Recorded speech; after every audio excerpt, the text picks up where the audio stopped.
Muslimin dan muslimat yang dirahmati Allah sekalian, kita sambung pengajian kita daripada buku Syarah Lagu PAF untuk kita fahami, kita hayati dan kita realisasikan baik-baik lagu yang telah pun kita ungkap, yang telah pun kita nyanyikan saban ketika perhimpunan kita dalam pelbagai peringkat. Kita telah pun masuk pada bait lagu yang kedua, iaitu dengan semangat dan roh kebenaran. Bait yang pertama, bersakulah wahai kaum muslimin dengan semangat dan roh kebenaran. Itu bait yang kedua. Bait yang kedua itu bermula di muka surat 48. Jadi kita telah pun membaca sebahagian daripadanya. Dan pada pagi ini kita berada di muka surat 59 ya. Anggaran. Boleh ya? Baik.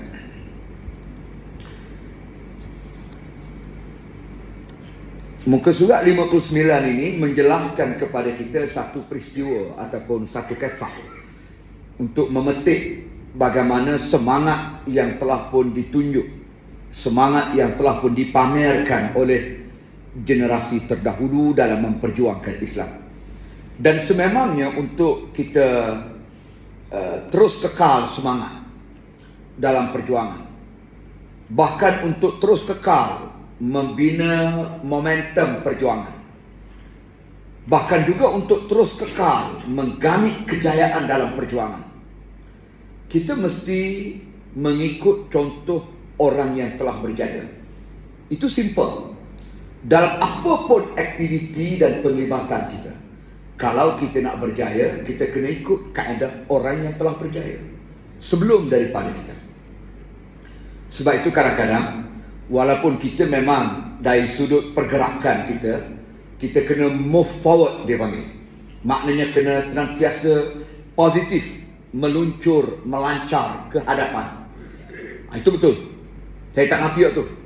Tetapi kita kena ingat, ibarat kita naik kereta lah, kita tetap ada cermin belakang yang kita kena tengok sesekali.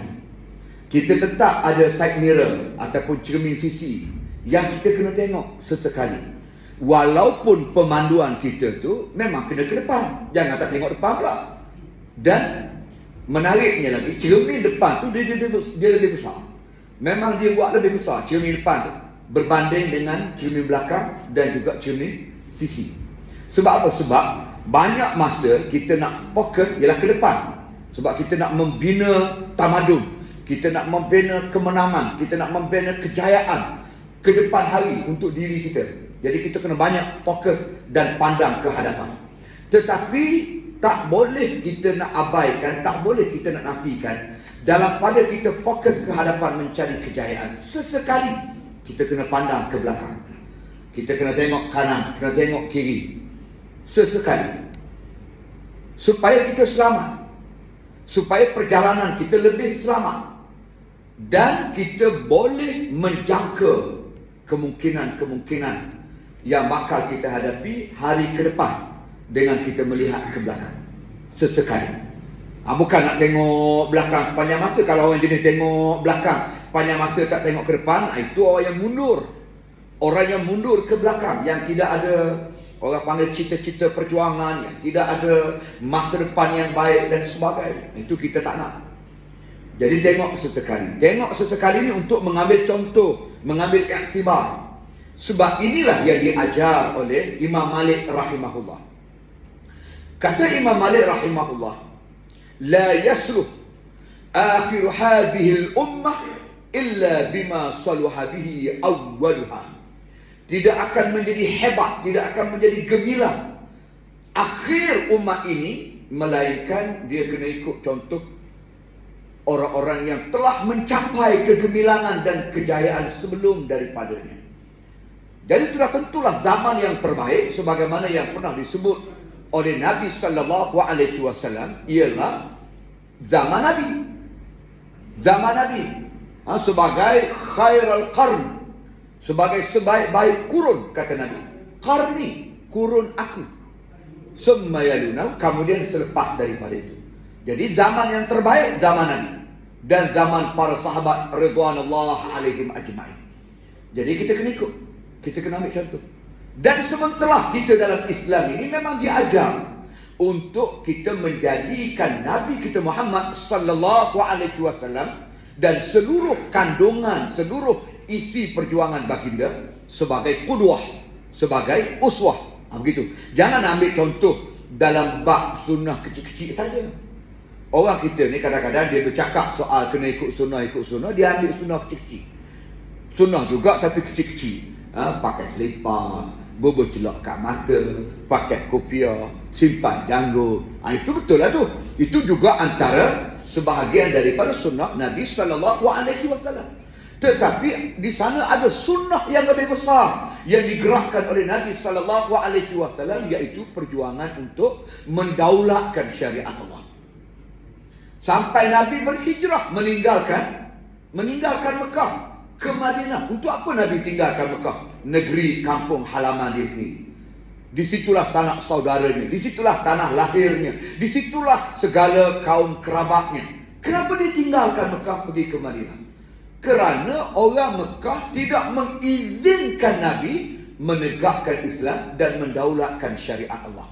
Sementara mereka yang datang daripada Madinah, iaitu Aus dan Khazraj, sewaktu mengerjakan haji bertemu dengan Nabi di di Jamrah dan memberi janji kepada Nabi bahawa mereka akan bersama dengan Nabi sallallahu alaihi wasallam. Malah mengundang Nabi pergi ke Yathrib.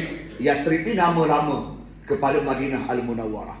Setelah Nabi sampai ke Yathrib, Nabi tukar nama Yathrib itu kepada Madinah, iaitu bandar Al-Munawwarah yang bergemerlapan dengan hidayah dan petunjuk daripada Allah Subhanahu wa taala. Jadi nama baru kepada Yathrib, Madinah Al-Munawwarah. Jadi mereka ini mengundang Nabi dengan memberikan bai'ah, memberikan janji kepada Nabi.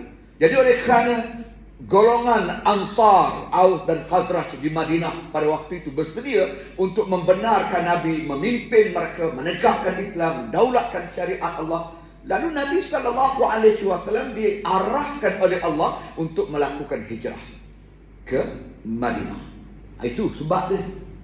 Dan ini sunnah yang paling besar, yang diabaikan, yang dilupakan oleh sebahagian daripada masyarakat kita. Bahkan kepada pencinta sunnah pun kadang-kadang keliru. Dia tak sempat nak ambil sunnah ni. Oh, dia kata ini politik ni. Ni jadi kepentingan politik. Ini penunggang agama. Padahal Nabi sallallahu alaihi wasallam hijrah daripada Mekah ke Madinah untuk apa kalau tidak kerana politik? Untuk mendaulat dan menegakkan syariat Allah. Nak memimpin ummah, kena pimpin dengan politik. Bukan pimpin dengan celak, bukan pimpin dengan kopiah, bukan pimpin dengan selipar. Dia kena pimpin dengan syariah. Syariah itu undang-undang. Syariah bahasa Arab. Syariah itu adalah bahasa Arab. Maksudnya peraturan dan undang-undang yang telah pun ditetapkan oleh Allah. Thumma ja'alnaka 'ala syari'atin minal amr fattabi'ha wa la tattabi' ahwa' alladhina la ya'lamun.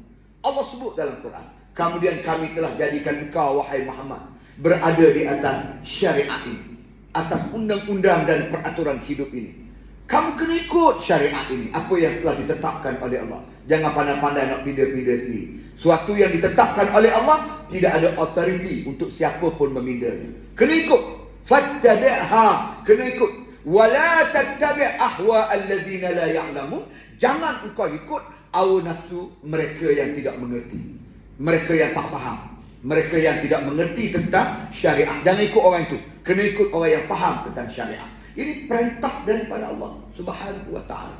Jadi tak bolehlah kita kata, oh ini bab politik, jadi tak masuk dalam sunnah. Politik sebahagian daripada sunnah besar. Sebab dengan politik itulah Nabi mentadbir Madinah Al-Munawwarah, membina peradaban, membina tamadun, dan sekaligus mengangkat umat Islam di mata dunia. Sebelum itu orang tak nampak Islam. Orang pelekeh Islam. Masa Nabi nak hijrah tu pun orang kata apalah. Apa ada pada Muhammad? Apa ada pada Muhammad? Tinggal tanah air sendiri, dibuang oleh pengikut-pengikut ataupun kaum kerabat dia sendiri, penduduk dalam qaryah ataupun dalam kampung dia sendiri. Orang kata Nabi gila, orang kata Nabi si tukang sihir, orang kata Nabi pemecah belah masyarakat. Ini semua pernah dialami oleh Nabi. Jadi kita kalau sedara dengar orang kata kita ni penunggang agama lah, orang kata kita ni buat sesuatu untuk kepentingan politik lah, itu perkara biasa. Nabi dah hadap lama lah. Nabi dah dengar lama, Nabi dah hadapi lama sebelum daripada ini. Macam-macam kata ke Nabi. Malah ada perancangan untuk membunuh Nabi dalam peristiwa hijrah. Mereka rancang kepung rumah Nabi untuk bunuh Nabi sallallahu alaihi wasallam. Tapi Allah sebut dalam Quran, yang mana mereka ni wa idh yamkuru bikal ladina kafaru liyusbituka aw yaqtuluka aw yukhrijuk wa yamkuruna wa yamkurullah wallahu khairul makirin. Allah dedah dalam Quran, mereka tu merancang untuk memenjarakan kamu, membunuh kamu, menghalau kamu keluar daripada daerah kamu. Tetapi mereka merancang, Allah juga ada perencanaan dia sendiri. Dia selamatkan Nabi-Nya sallallahu alaihi wasallam, dan Allah itu adalah sebaik-baik yang mengatur perancangan dan mengatur rencana. Nabi selamat dalam peristiwa hijrah. Walaupun malam tu orang nak kepung rumah Nabi, nak bunuh beramai-ramai, Nabi ambil Sayyidina Ali. Nabi minta Sayyidina Ali pergi ambil tempat tidur Nabi, selimut sampai tutup habis. Dan Nabi keluar bersama dengan Abu Bakar pergi ke radhiyallahu anhu, pergi ke Madinah. Orang kafir kepung rumah Nabi, intai tengok Nabi sedang tidur, disangka Nabi sedang tidur. Apabila mereka nak bunuh Nabi, mereka nak kenal pasti dulu orang yang mereka nak bunuh ni betul-betul Muhammad sallallahu alaihi wasallam. Dia buka kain selimut, tengok-tengok orang lain. Sayyidina Ali karramallahu wajhah, umur baru 18 tahun masa tu. Tengok, ni pun satu hal Pak, pengorbanan Sayyidina Ali, seorang anak muda, bagi menjayakan hijrah yang dilakukan oleh Nabi. Dia sanggup mengambil risiko. Bayanglah kalau orang kafir tu pakai terus serbu, tetap beramai-ramai gitu, mati free ya. Maknanya mati, orang panggil matilah dalam pengorbanan itu. Tapi memang Sayyidina Ali nekat bersedia untuk mati syahid. Kerana mati pada kita dalam keadaan berkorban untuk Islam bukan mati sia-sia, bukan mati free. Itu mati syahid yang dijanjikan oleh Allah syurga dan boleh melintasi titian siratal mustaqim tanpa hisab ataupun sepantas kilap. Ini pahala yang Allah beri, kelebihan yang Allah beri kepada orang yang mati syahid. Sebab tu kalau kita baca sejarah perjuangan Islam, sahabat-sahabat memang sangat merindui syahid. Sebab dia tahu kelebihan-kelebihan yang dijanjikan oleh Allah Subhanahu wa taala dan Nabi-Nya sallallahu alaihi wasallam. Sayyidina Ali umur 18 tahun. Kalau kita hari ni 18 tahun ni, maknanya budak baru habis SPM. Duk tunggu nak masuk universiti. Patut-patutnya Sayyidina Ali kata, ya Rasulullah, cari orang lain lah. Saya ni muda lagi, bini budak lagi. Panggil, cari orang lain, cari hak tua-tua dah, hak nak mati esok sekarang dah. Kalau tak berkorban hari ni pun, tak lama minggu depan mati dah dia pun. Ambil hak tua-tua, hak dah pencen-pencen. Kenapa Sayyidina Ali tak kata begitu? Patutnya dia orang muda kan, dia banyak lagi vision dia tu yang belum tercapai. Tapi Sayyidina Ali tak kata begitu. Dia selimut habis tubuh dia, ambil tempat Nabi sallallahu alaihi wasallam untuk melengahkan orang-orang kafir, bagi memberi ruang kepada Nabi keluar berhijrah ke Madinah. Itu pengorbanan Sayyidina Ali. Berani, semangat. Kenapa? Kerana di atas kebenaran. Dengan semangat dan roh kebenaran kita berjuang. Bukan semangat saja kalau salah tak nak, ataupun benar saja tapi semangat tak ada pun tak nak juga. Dia benar, dia tahu dia benar, tapi tak ada semangat. Tak ada semangat nak berjuang. Ajak mari program, malas. Suruh hadir mesyuarat, tak hadir. Tanya, kamu tak yakin ke dengan perjuangan ini? Bukankah perjuangan kita benar? Yakin. Perjuangan kita benar, nombor 1. Tapi mesyuarat malas. Tak jadi lah, tak ada semangat. Duduk seorang-seorang, tak nak buat kerja apa. Kira rutin kehidupan dia sama macam orang lain. Bangun pagi, keluar restoran, mengetel dengan kawan-kawan, balik, main dengan anak cucu, tengah hari tengok TV, tak main bola, begitulah habis masa dengan begitu je. Hak tak ada kerja. Hak ada kerja, jabat, pasca, tak balik. Tak ada aktiviti amal Islami, tidak ada agenda dalam kepala dia untuk mengatur gerak kerja dakwah, untuk mengatur gerak kerja perjuangan, untuk mengkadirkan generasi supaya bersama dengan perjuangan Islam. Tak ada dalam kepala dia. Tak ada dalam kepala dia. Apa yang ada dalam kepala dia hanyalah fikir soal nak survive kehidupan dia. Bukan salah untuk memikirkan soal bagaimana dia nak mencana ekonomi kehidupan dirinya, bagaimana dia nak membantu kehidupan, nak survive kehidupan seharian. Itu tidak salah, itu keperluan. Tetapi kita ada satu matlamat yang lebih besar daripada itu, iaitu hidup ini berjuang untuk agama Allah. Hidup ini matlamat kita apa? Kita dah sebut dah dulu. Wa idh qala rabbuka lil malaikati inni ja'ilun fil ardi khalifah. Ingat, Allah buat kita ni, manusia ni. Allah cipta kita manusia ni. Untuk apa sebenarnya? Allah beritahu pada malaikat, dia nak jadikan manusia di atas muka bumi ni sebagai khalifah. Apa makna khalifah? Banyaklah ulama dah tafsir, antaranya yang paling popular yang selalu kita sebut ialah apa yang diungkap oleh Ibn Khaldun, rahimahullah. Kemudian Imam Al-Mawardi, rahimahullah, dalam kitab mereka Ahkam Sultaniyah. Kalau Ibn Khaldun dalam kitab Muqaddimah, dia sebut, dia kata khalifah itu ialah niyabatan anin nubuwah fi iqamatid din atau hirasatid din wa siyasatid dunia. Makna khalifah Allah Ta'ala jadikan kita atas muka bumi ini adalah untuk kita menjadi pengganti kepada Nabi. Nabi dah wafat sallallahu alaihi wasallam, meninggalkan kita sejak 1400 tahun yang lalu. Tetapi perjuangan Nabi kita kena sambung. Sunnah Nabi kita kena tegakkan. Risalah Nabi kita kena sampaikan. Itu makna niyabatan anin nubuwah. Sambung, ganti kerja Nabi. Ganti kerja Nabi dalam urusan apa? Itu saya sebut tadi. Jangan ganti itu dalam urusan yang kecil-kecil. Sekadar pakai piar, simpan janggut, celak di mata, bukan. Itu pun dia juga. Tetapi yang paling penting ialah iqamatid din. Khalifah. Kalau setakat nak pasang celak kat mata, tak payah jadi khalifah. Tak payah jadi khalifah. Khalifah ni ialah fi iqamatid din, untuk menegakkan agama. Au hirasatid din, untuk memelihara agama. Menegakkan agama memerlukan perjuangan. Memelihara agama memerlukan orang panggil pengorbanan. Mempertahankan Islam. Iqamatid din au hirasatid din wa siyasatid dunia, dan mentadbir dunia, mengurus dunia, memimpin dunia, menakluki dunia, menakluki segala apa yang ada di dunia ini dengan agama Allah Subhanahu wa taala. Itu matlamat kita yang paling besar. Jadi kita kena fokus itu.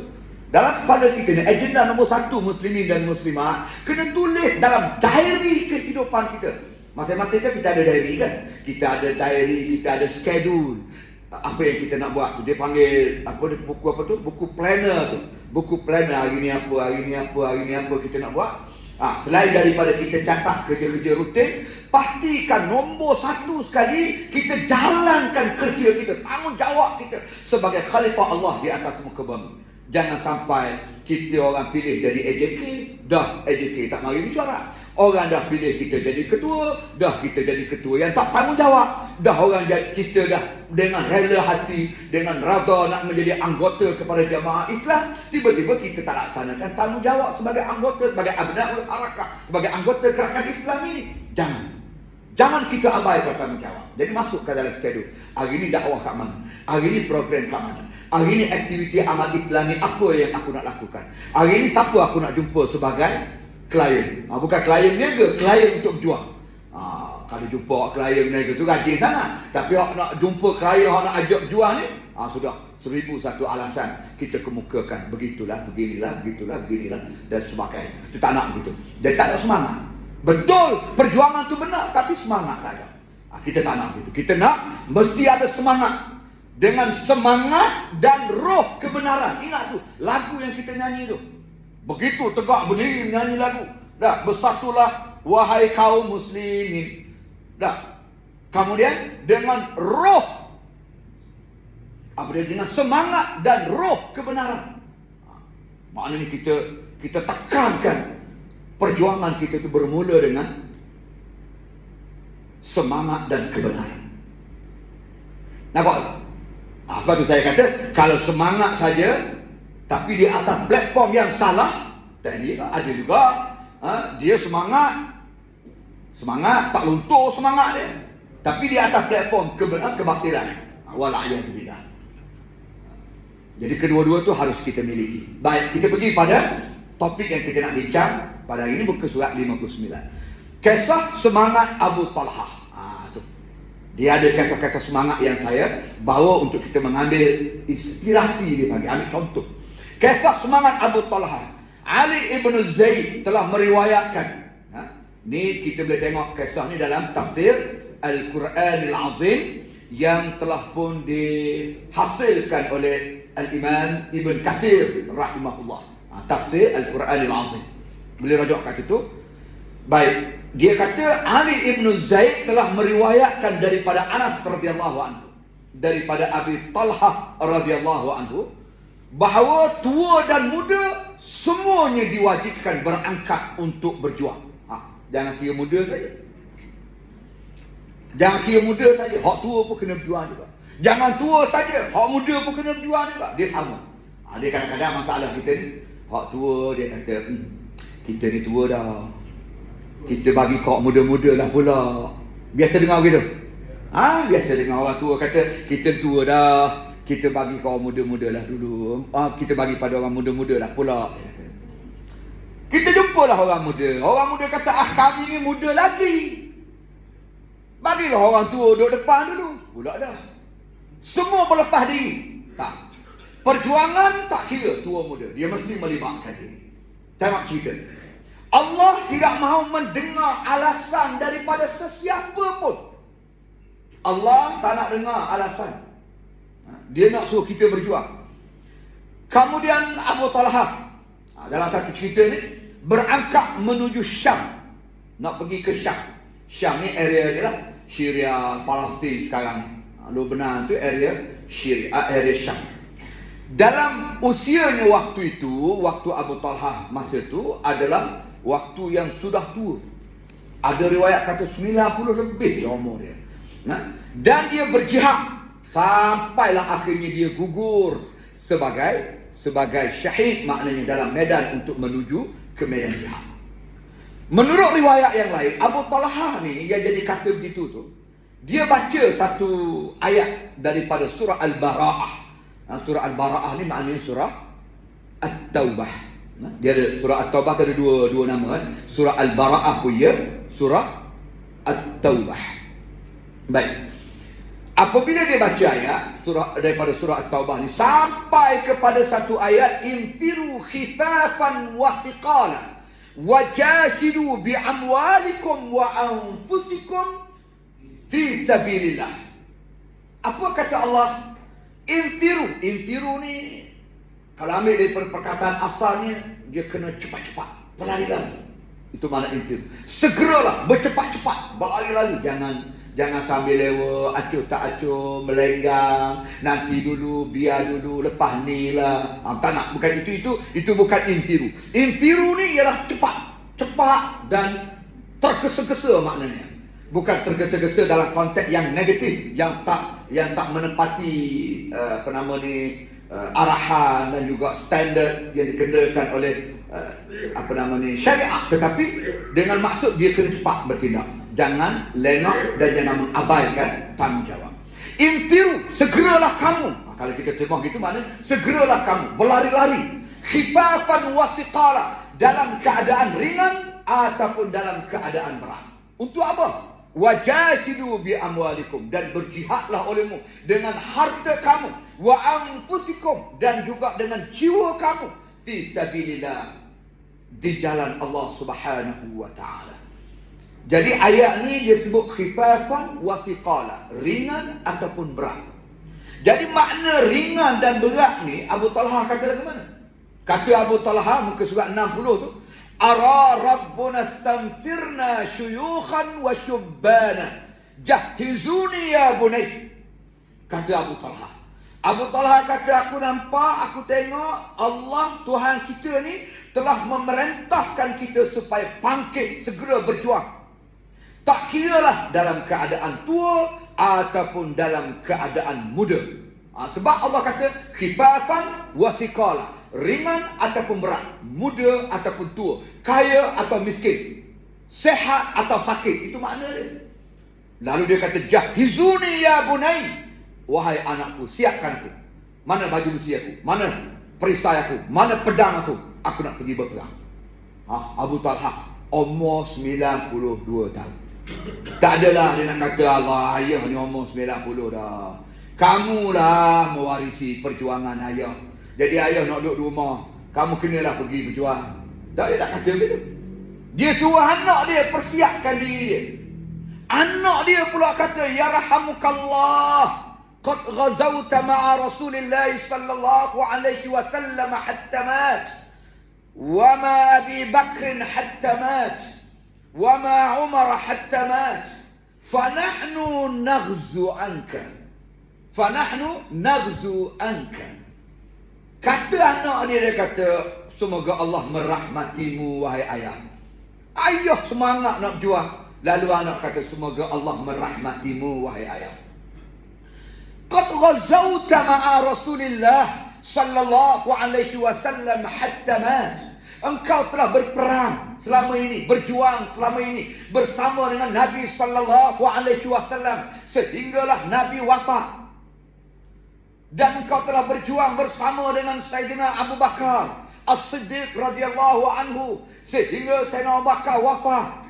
Dan engkau telah berjuang bersama dengan Umar Al-Khattab radhiyallahu anhu sehingga Sayyidina Umar juga telah wafat. Masa tu zaman ni zaman Sayyidina Uthman ibn Affan radhiyallahu anhu. Lalu kata anak dia, maka hari ni kamu beristirahatlah, biar kami pula berjuang. Sambung anak tolong beritahu pada ayah, ayah berhak, biar kami pula berjuang. Apa kata Abu Talha? Abu Talha menolak saranan anak-anak dia. Ni kita boleh rujuk dalam tafsir Al-Quranil Azim, tafsir Ibn Katsir rahimahullah. Sewaktu dia menafsirkan ayat 41 daripada surah Taubah. Boleh rujuk balik. Jadi Abu Talha tolak saranan anak-anak dia.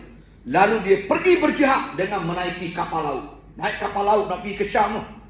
Takdir Allah dalam perjalanannya, dia gugur. Maknanya dia wafat, meninggal dunia. Lalu mereka yang bersama dengan Abu Talha ni, waktu tu nak kebumikan Abu Talha, tak bertemu pulau, tengah-tengah laut.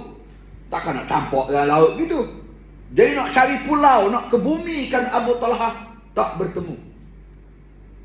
Ada riwayat kata 9 hari. 9 hari barulah bertemu dengan satu pulau. Dan akhirnya Abu Talha dikebumikan di pulau tersebut. Tak disebut pula nama pulau tu. Dah tak ada orang tahu apa nama pulau. Tengah-tengah laut jalan kita jumpa pulau, kebumikanlah di pulau itu, keseorangan dirinya di situ. Sebab itulah bab mati ni, ada setengah-setengah orang kita ni kadang-kadang dia cana sangat. Oh tak boleh, saya jangan tanam sini, saya nak tanammu kat rumah mak ayah saya tu.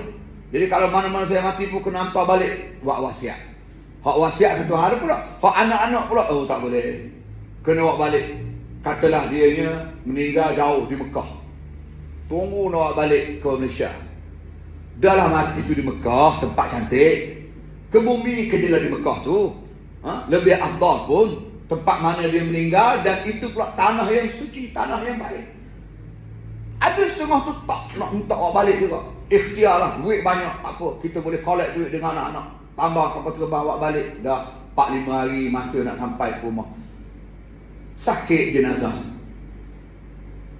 Cuba kita tengok Tok Guru kita almarhum Tuan Guru Haji Harun Din, dalam proses dia berjuang untuk merawat diri dia dengan pelbagai cara.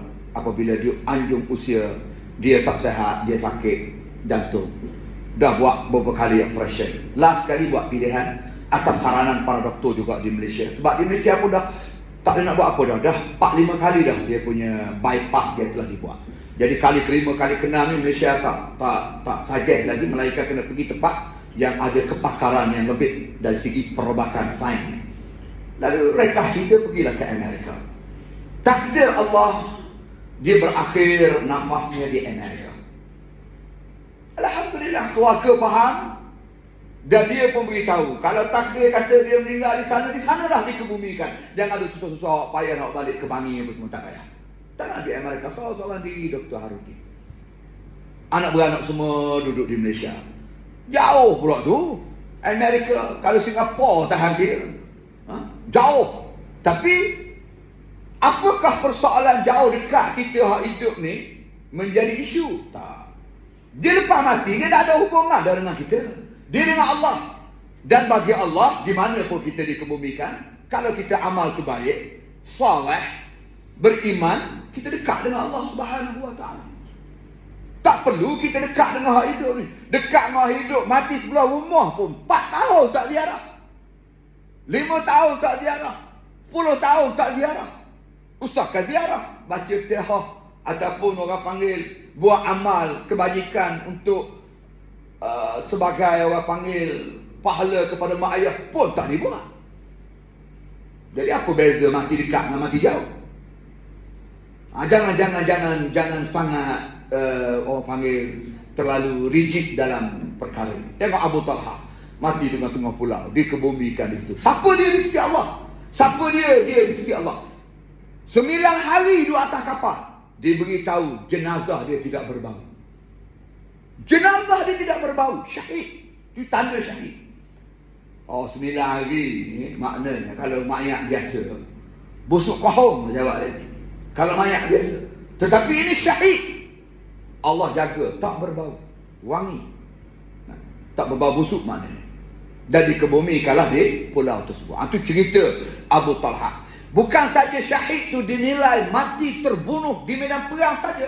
Mati dalam perjalanan menuju medan jihad tak sampai. Sebab dia tua sangat dah, 90 lebih dah umur, nak pergi lagi. Takdir Allah tak sampai, mati tengah jalan pun Allah bagi pahala syahid. Begitu. Batu kita ni ada satu hadis Nabi SAW. Nabi kata, barang siapa yang tidak berjuang, wa man lam yahzu, yang tidak berjuang, walam yanwil ghazwa, dan tak ada niat pun nak berjuang, famat, maka dia mati selepas itu mata mitatan jahiliyah, dia mati dalam keadaan mati jahiliyah, wala'iyatubillah. Berjuang pun tidak, niat nak berjuang pun tak ada, malah memusuhi perjuangan Islam, menentang perjuangan Islam, skeptikal terhadap perjuangan Islam, persendakan perjuangan Islam, perlekehkan perjuangan Islam. Boleh bayang? Boleh bayang macam mana? Orang yang hanya tidak berjuang dan tidak berniat untuk berjuang, kalau dia mati dalam situasi itu, kata Nabi SAW, matinya dalam keadaan mati jahiliyah. Tak ada beza. Ini kita kena faham sungguh-sungguh perkara ini. Baik, itu cerita Abu Talha. Muka surat 62 ni kita bawa pula kisah semangat Al-Hawariyun. Semangat Al-Hawariyun. Dalam satu ayat daripada surah As-Saff ayat 14. Dalam Al-Quran ada cerita kisah Hawariyun. Ya ayyuhallazina amanu, wahai orang-orang yang beriman, kunu ansar Allah. Ini perintah. Kunu tu fi'al amal, perintah. Jadilah olehmu. Siapa perintah? Allah. Sebab tu saya kata, menjadi penolong agama Allah, menjadi pejuang-pejuang agama Allah adalah perintah daripada Allah, bukan pilihan kita, kewajipan ke atas kita. Tak boleh kita kata, apalah, saya tengoklah ada masa saya juang, lepas pencet sikit ni saya juang. Tak boleh. Nanti dah ada masa lapang, dah relax sikit, ekonomi dah stabil. Lepas tu apa lagi? Anak-anak dah besar, dah tak ada komitmen yang mengikat. Okey, masa tu saya join, saya akan berjuang. Tak. Perjuangan ini bukan badan kebajikan, NGO dan sebagainya. Perjuangan Islam ini bukan macam kita menyertai organisasi-organisasi biasa, tidak. Perjuangan Islam ini justru satu kewajipan yang telah pun dimuktamadkan oleh Allah. Kita kena melibatkan diri. Antaranya ayat daripada surah As-Sad ayat yang ke-14. Apa kata Allah? Ya ayyuhallazina amanu, wahai orang-orang yang beriman. Siapa dia ni? Ni ayatun nida. Ayatun nida, kaedah kita mengaji ilmu tafsir, ulumul Quran, apabila kita bertemu dengan ayat ya ayyuha, dipanggil ayatun nida. Kaedah ayatun nida ataupun ayat seruan. Ayat nida ni ayat seruan. Kaedah ayat seruan ni dia mesti dan dia biasanya jatuh selepas daripada ayat itu 3 perkara. Yang pertama soal iman, soal akidah. Yang kedua soal hukum hakam, soal hukum hakam, soal syariat. Dan yang ketiga soal jihad fi sabilillah, soal arahan-arahan berjihad untuk berjuang menegakkan agama Allah. Ini 3 perkara dia akan jatuh selepas daripada ayatun nida. Contoh ayatnya, ya ayyuhallazina amanu, wahai orang-orang yang beriman, kunu ansarallah, jadilah olehmu pembantu-pembantu, pejuang-pejuang agama Allah. Ini bab jihad. Ayat ini bab jihad. Itu ayatun nida. Baik, yang kedua, apabila kita bertemu dengan ayatun nida, kita kena faham apa konsepnya, apa konteksnya.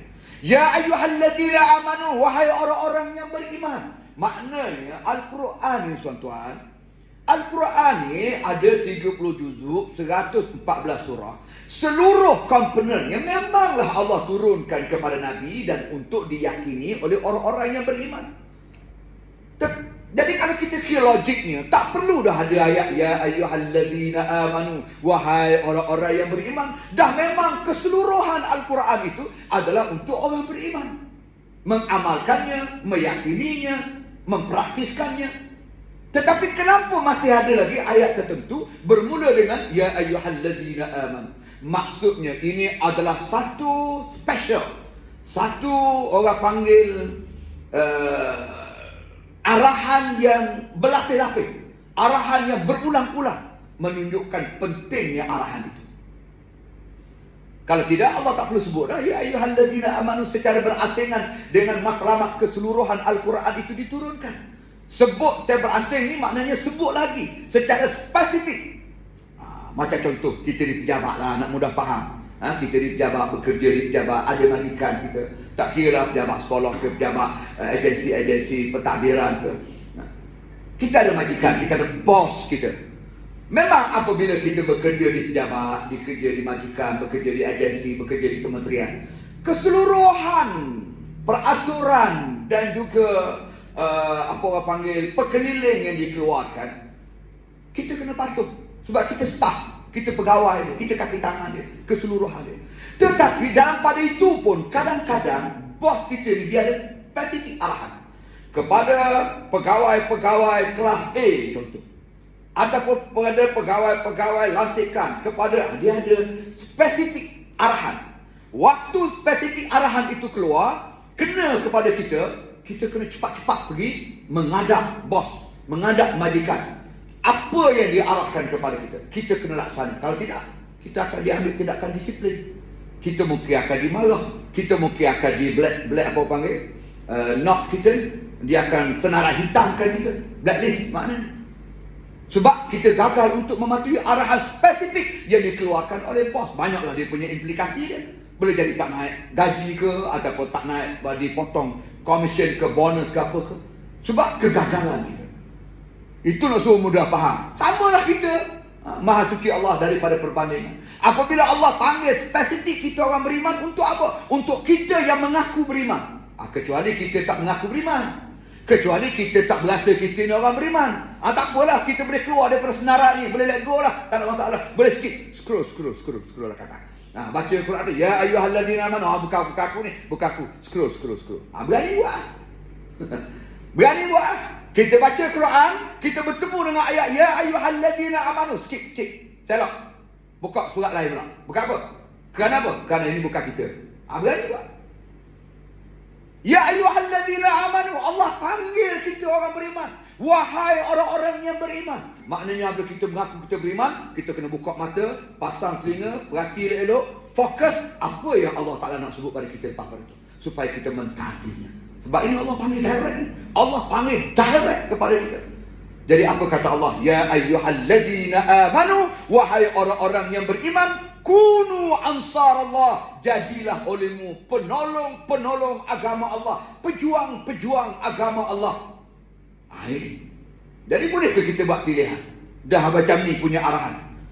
Kalau dah begini muktamad, kalau sudah begini jelasnya, kalau sudah begini terangnya, sorehnya arahan daripada Allah, saya nak tanya tuan-tuan, bolehkah lagi kita membuat pilihan? Bahawa kita kata tak apalah, tak berjuang pun tak apa, ataupun berjuang ni milik orang-orang yang tertentu saja, tutup guru, tutup lebat, ulama-ulama, asatizah, ni orang kena berjuang, kita tak payahlah. Boleh begitu? Tak boleh. Sebab dia bukan kata ya ayyuhal asatizah, dia bukan kata ya ayyuhal ulama, dia tak kata ya ayyuha tuk guru, ya ayyuha al-qiyadah, pemimpin, ar-ru'asa. Dia kata ya ayyuhalladzina amanu, wahai orang-orang yang beriman. Siapa iman ni? Siapa yang beriman? Kita lah. Kadang-kadang iman orang bawah mungkin lebih hebat daripada iman orang di atas. Mungkin iman ahli biasa lebih tinggi dan lebih berkualiti daripada iman sang pemimpin. Kita tak tahu. Itu base kepada nilai akidah dan keyakinan diri kepada Allah. Tapi umumnya kita semua ni mengaku beriman kepada Allah. Jadi apabila kita mengaku beriman kepada Allah, beri perhatian pada ayatnya. Allah suruh kita berjuang, saudara. Allah suruh kita berjuang. Jadi berjuang tu apa? Pembantu agama Allah itu apa? Penolong agama Allah itu apa? Ini kita kena belajar. Nak suruh kita ni masuk senarai dalam pada orang, golongan orang yang memperjuangkan Islam, menolong agama Allah, kita kena belajar. Nak tolong macam mana? Duduk saja, relax gitu. Itu masuk bak tolong. Ada juga begitu, dia kata saya jadi ahli dah kan? Cukup tu dah jadi ahli dah. Jadi ahli bukan syarat berjuang. Jadi ahli tu bayar yuran RM10 setahun tu, itu syarat pendaftar pertubuhan. Bukan syarat berjuang kita dengan Allah. Tak ada dalam Quran lagi kekalnya kita jumpa ayat syarat seseorang itu diiktiraf sebagai seorang pejuang Islam, dia adalah pendaftar dengan nombor sijil keahlian sekian-sekian yang dimiliki. Tak ada. Berjuang tu maknanya dia kena ambil tanggungjawab. Jaga agama Allah, sebarkan syariat Allah, pertahankan agama Allah. Jadi kita buat organisasi. Organisasi itu memang orang panggil wajib aridi lah, maknanya wajib yang mendatang. Sebab kita ambil kaedah ma la yatimul wajib illa bihi fahuwa wajib. Tidak akan sempurna sesuatu kewajipan melainkan dengannya, maka dia juga menjadi wajib. Contoh, kita nak memperjuangkan Islam, kalau tak ada organisasi, tak ada jemaah, tak ada pemimpin yang memberikan arahan, tidak ada pengikut yang mentaati arahan pemimpin, macam mana perjuangan tu nak digerakkan? Siapa yang nak gerak? Jadi lepas harap kamu, aku harap aku. Tak ada organisasi yang merancang dan merencana, maka tak boleh. Kena ada organisasi. Ada organisasi, ada pemimpin. Sebagaimana kata Sayyidina Umar Al-Khattab radhiyallahu anhu, lal Islam illa bi imarah, wala imarata illa bi ta'ah. Lal Islam illa bi jamaah. Itu mula-mula sekali. Lal Islam illa bi jamaah. Tidak ada Islam melainkan kena ada jemaah. Wala jama'ata illa bi imarah. Tidak ada jemaah melainkan mesti ada kepimpinan. Wala imarata illa bi ta'ah. Dan tidak ada kepimpinan mesti ada ketaatan. Kalau ada pemimpin, anak buah tak taat, pemimpin itu tak jadi apa. Dia mesti ada ketaatan. Ketaatan itu datang daripada pengikut. Pengikut yang baik, yang soleh, yang mentaati arahan yang tidak bercanggah dengan syariat Allah, arahan-arahan yang bermaksud untuk membangunkan agama Allah, wajib dia taat. Dan pemimpin itu datang daripada organisasi yang dibentuk. Organisasi itu adalah keperluan kepada perjuangan Islam. Jadi dia berkait. Jadi wajiblah menyertai organisasi yang memperjuangkan Islam, kerana nak memastikan Islam, agama yang kita anut, mestilah dapat diperjuangkan. Ada orang dia kata tak wajib. menyertai jemaah. Okey, kalau tidak ada jemaah yang nak memperjuangkan Islam, tak wajib. Tolong beritahu pada saya, nak juang Islam macam mana? Nak juang Islam secara sorang-sorang, secara Lord Rangers begitu, nak jadi penceramah bebas, pendakwah bebas. Pada saya itu bukan sunnah. Itu bukan sunnah. Kalau dia sunnah, Nabi dah lebih aula berbuat demikian. Nabi boleh juang sorang-sorang. Nabi takut apa? Nak juang sorang-sorang. Nabi ada mukjizat. Nabi boleh belah bulan di langit. Setakat nak belah kepala Abu Jahal, setakat nak belah kepala Abu Lahab. Bulan di langit dia boleh belah dua. Mukjizat Nabi. Nabi takut apa? Nabi ada Allah, dia kekasih Allah. Tapi kenapa Nabi tak berjuang sorang-sorang? Nabi buat usrah di rumah Arqam, Abil Arqam, melantik nuqaba, melantik nakib-nakib untuk menyampaikan Islam ke seluruh pelosok negara Arab. Nabi atur strategi. Betul Sayyidina Ali kata, al-haq bidunin nizam yaghlibuhul batil bin nizam. Kata Sayyidina Ali karamallahu wajhah, kebenaran yang diperjuangkan tanpa sistematik, tanpa perancangan yang rapi, tanpa orang panggil amal jama'i yang kemas, yang kuat. Tak ada perancangan yang rapi. Perancangan yang rapi itu mesti datang daripada mesyuarat. Mesyuarat itu mesti ada jamaah yang merancang. Dia tak boleh seorang-seorang nak mesyuarat macam mana? Jadi pendakwah seorang-seorang, jadi pendakwah Lord Ranger, pendakwah bebas. Dia nak mesyuarat dengan siapa? Dia bebas seorang-seorang. Sedangkan kata Allah dalam Quran, amruhum syura bainahum, urusan mereka itu ialah mesyuarat di kalangan mereka. Jadi wasyawirhum fil amr, bermesyuaratlah kamu dalam satu urusan yang nak dilaksanakan. Mesyuarat itu penting. Mesyuarat itu amal jama'i. Amal jama'i itu kena ada jemaah. Di mana boleh seorang-seorang. Jadi bekerja seorang-seorang, tak terikat dengan jemaah, walaupun atas nama Islam, itu mukhalafah sunnah. Mukhalafah sunnah, bercanggah dengan sunnah, bercanggah dengan syariat. Dia kena terikat, dia kena melibatkan diri dengan gerakan Islam, dengan amal jama'i yang memperjuangkan agama Allah Subhanahu wa taala. Banyak dalam hadis Nabi, Nabi bercakap soal kepimpinan, Nabi bercakap soal ketua, Nabi bercakap soal pelantikan ketua dan sebagainya, menunjukkan bahawa jamaah itu adalah suatu perkara yang wajib. Hatta nak bermusafir pun Nabi ajar, lantik seorang amir itu ketua lah. Nak musafir, nak berjalan, nak pergi ke Mekah, nak pergi ke mana, tak kira lah. Musafir yang baik itu Nabi ajar, fal yu'ammir ahadah. Maknanya kena lantik seorang pemimpin di kalangan mereka. Tak boleh kita pakai lepas begitu saja.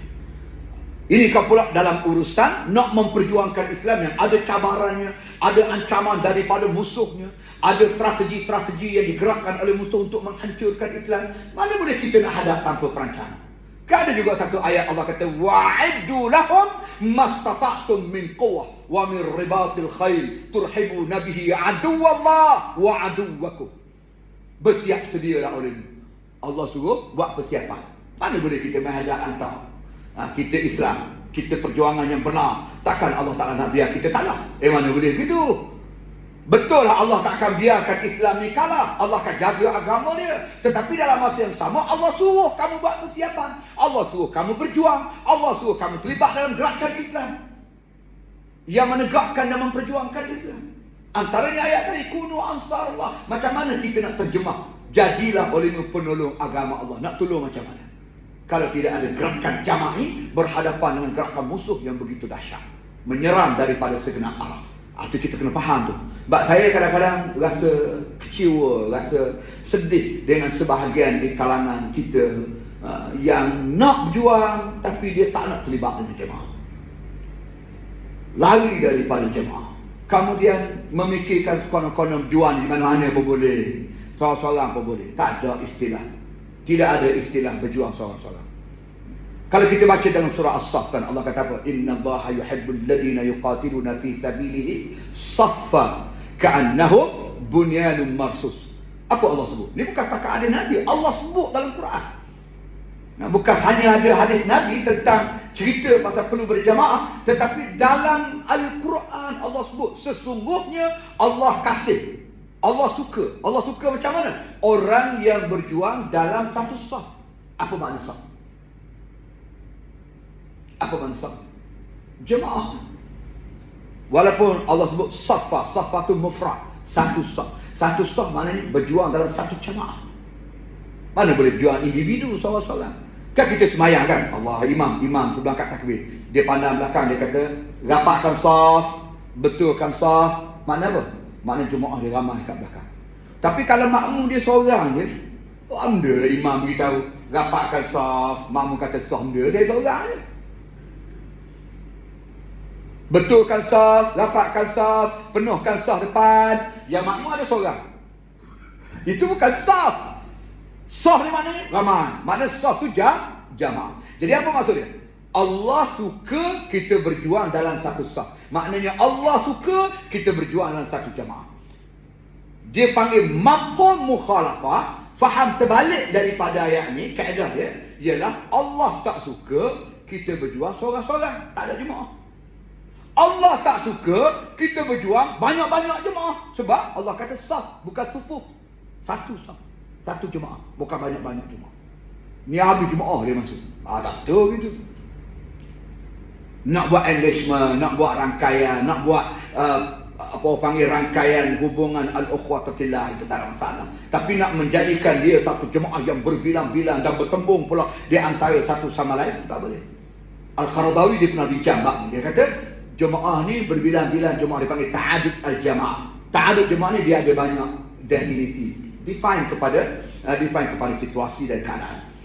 Yang tak bolehnya dia panggil ta'adud tudah, iaitu berbilang-bilang jemaah kemudian bertembung antara satu sama lain. Hanya kerana perbezaan-perbezaan yang kecil, cara pendekatan, cara memahami berbeza sikit, bergaduh, bertembung di antara satu sama lain. Sedangkan musuh-musuh Islam bersatu era, walaupun mereka berbagai latar belakang. Sosialis boleh bergabung dengan liberal boleh bergabung dengan pelbagai pihak untuk menghancurkan Islam. Kita ni pula Islam tak tahu apa jenis mazhab, satu hal bergaduh sama-sama mazhab tak. Lepas tu bergaduh pula fahaman politik. Akhirnya umat Islam menjadi kecil, menjadi lemah dan menjadi mangsa belasahan musuh-musuh Allah. Kena perhati. Sebab itulah lagu kita nombor 1 apa dia? Bersatulah wahai kaum muslimin. Maknanya perjuangan kita ni menyarankan, mengajak seluruh orang-orang Islam bersatu. Jangan berpecah, jangan bergaduh, jangan berkelengkap di antara satu sama lain. Jelas, clear. Lagu kita nyanyi itu peraturan dan arahan. Dia adalah merupakan satu skema bagaimana kita nak menjadi seorang Muslim yang baik, melaksanakan perintah Allah. Itu dia punya penghayatan dia. Yang ada menyanyi saja tak tahu kada. Lepas menyanyi, bersatulah wahai kaum muslimin, keluar Makkah tak ada siapa kejar. Balalah. Bergaduh dah, berpecah dah. Jadi gitu. Jadi kita jadi retorik. Dia panggil apa? Retorik. Kita tak nak retorik dalam perjuangan. Baik. Dari sekarang ni kita kena faham sampai ke situ. Perlunya kita berjuang dalam satu saf. Tak boleh kita berjuang dalam banyak saf, dan kita tak boleh juga berjuang secara individu. Dan saya tengok pengaruh berjuang secara jamaah ini dah makin menular, makin besar, makin luas. Dan tengok filem barat tu, dia tak buat dah bila hero seorang. Dulu kan hero seorang, Superman dia seorang dia, Spiderman seorang dia, Rambo pergi lawan Afghanistan, menang. Dia seorang je punya berdakwah. Tapi orang boleh terima. Tengok cerita Rambo masa tu. Dulu mindset dulu. Boleh terima Rambo pergi menyelamatkan lawan kat Pakistan, Afghanistan, pergi lawan dengan Vietnam, boleh menang. Baik. Sekarang cuba buat filem macam tu. Tak laku. Orang tak pakai lah. Pasal apa? Pasal berdakwah tak masuk akal. Lepas tu filem sekarang, filem dia hero secara berjamaah. Avengers kan hero dia ramai-ramai. Bergabung Spiderman, Superman, semua tu, Batman, semua masuk itu belakang. Incredible Hulk masuk itu juga. Captain America masuk. Semua masuk. Rambo masuk. Rambo dia masuk tu. Expendable. Ustaz pun tahu juga. Tahu juga. Dia satu cerita Expendable ni ada seri 1, seri 2, seri 3. Hero beramai-ramai. Habis segala hero yang berlakon selama ni dia kumpul jadi satu kumpulan. Berjamaah. Berjamaah. Pasal apa? Dia tahu dah tak boleh hero seorang-seorang berdoa je. Bohong cerita tu karut. Mentaliti dulu boleh. Sekarang tak, orang tak terima dah. Itu cara saya suruh mudah faham. Sama juga kita berjuang ni. Tambah-tambah kita bukanlah ada kuat macam kata Amerika tu, tumbuk tak jatuh. Bergerak-gerak seorang. Kita kena jama'i maknanya. Baik. Ya ayyuhallazina amanu, wahai orang-orang yang beriman, kunu ansarullah, jadilah olehmu penolong-penolong agama Allah. Kama qala Isa bin Maryam, kata Allah sebagaimana berkata Nabi Isa ibnu Maryam lil hawariyin. Tulisan dia tu lari sikit, patutnya dia sambung. Lil hawariyin, begitu. Maksudnya telah berkatalah Nabi Isa alaihissalam ibnu Maryam kepada penolong-penolong. Hawari ni maknanya penolong-penolong setia, pengikut setia, maknanya orang kanan lah, orang kanan maknanya gitu. Man ansari ilallah, siapa di kalangan kamu ni yang bersedia untuk membantu aku bagi menegakkan agama Allah, bagi memperjuangkan syariat Allah. Itu Nabi Isa alaihissalam tanya penolong-penolong dia, pembantu-pembantu dia. Qala al-hawariyun, maka pembantu dia yang lama-lama ni pun menjawab. Apa jawapan mereka? Nahnu ansarullah, kamilah penolong-penolong agama Allah. Tak ada dah ruang nak bermain alasan. Tak ada dah ruang untuk berdolak dalil. Tak ada dah ruang untuk bersikap acuh tak acuh. Nabi tanya je, siapa dia nak jadi penolong aku bagi menegakkan agama Allah? Penolong-penolong ini terus jawab di depan Nabi Isa ibnu Maryam.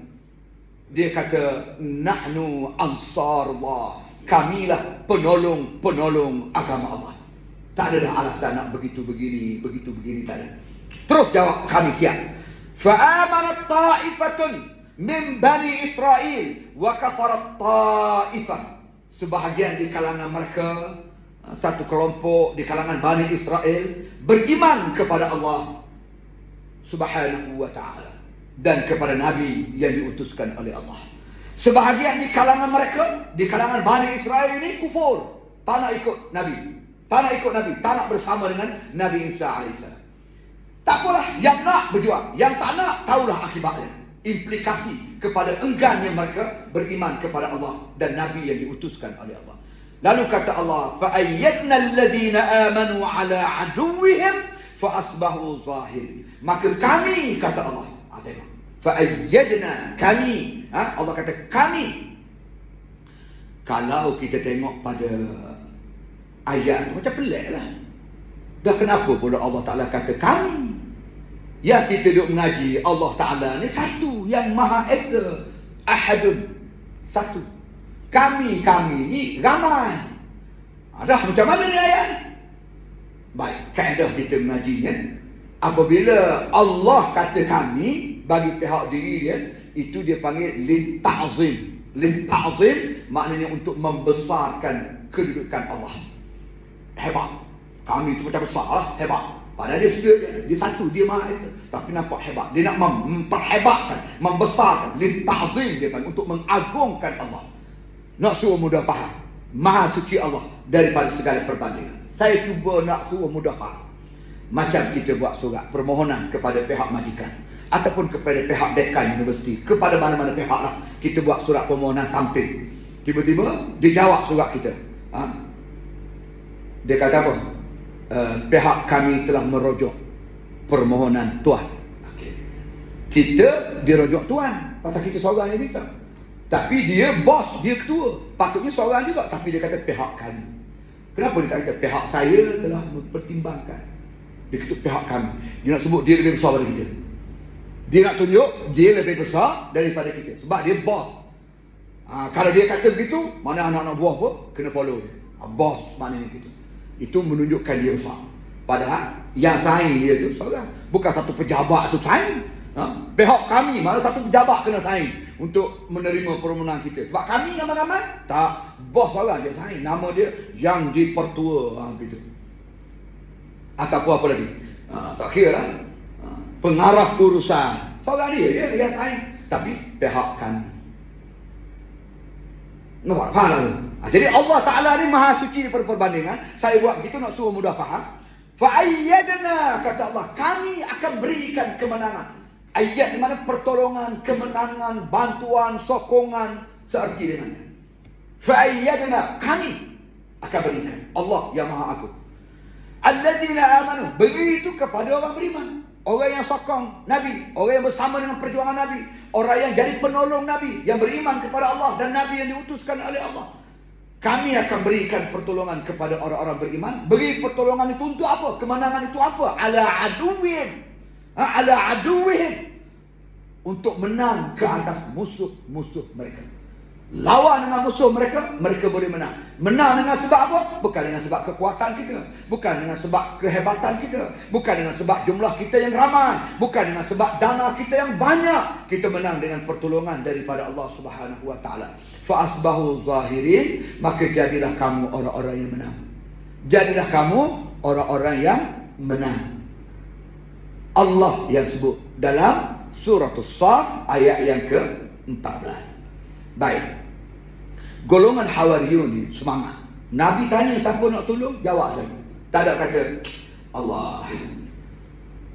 Kita postpone boleh tak? Tengok line clear lagi. Ataupun tak apalah gini, kita tengok yang senior dulu pergi. Gitu. Kita hak junior ni follow dulu, tengok macam mana. Ada kata begitu? Tak ada. Nahnu ansarullah.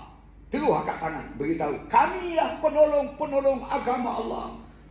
Apabila ditanya, siapa yang sanggup berkorban, siapa yang sanggup pergi ke medan, siapa yang sanggup menyertai perjuangan, nahnu ansarullah. Jawab. Tak ada kata, boleh tak? Minggu depan saya beri jawapan. Minggu depan tak ada ayat kata minta tangguh. Litajil apa nama ni, an-natijah ke apa, tak ada nak suruh tangguh keputusan, tak ada. Direct jawab, bersedia. Kita nak begitu. Kita nak kita ni yang sudah menyertai perjuangan Islam ini, alhamdulillah. Kita nak kita juga tanpa lengah, tanpa tangguh, tanpa berfikir begitu begini, alasan begitu begini. Sejurus ada arahan daripada pimpinan dan jamaah. Arahan itu adalah arahan yang tidak bercanggah dengan syariat Allah. Bahkan arahan itu untuk membantu perjuangan Islam. Maka kita kena pantas menjawab sebagaimana Hawariyun menjawab, nahnu ansarullah. Kamilah penolong agama Allah. Boleh tuan-tuan? Boleh? InsyaAllah. Nak kata insyaAllah pun tak berani dekat ni.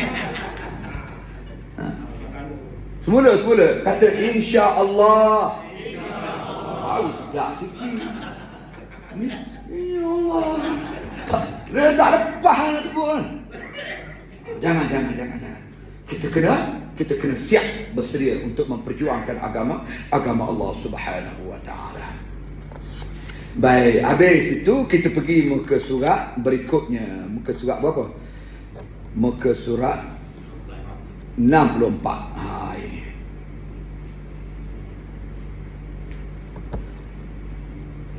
Dalam muka surat 64 ni saya ada nakal satu ucapan. Ucapan yang kita rojok dalam sirah Ibn Hisham.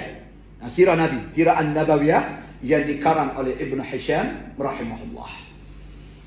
Ucapan yang saya petik ni ialah ucapan Sa'ad ibn Mu'adh radhiyallahu anhu. Ada seorang sahabat namanya Sa'ad ibn Mu'adh radhiyallahu anhu.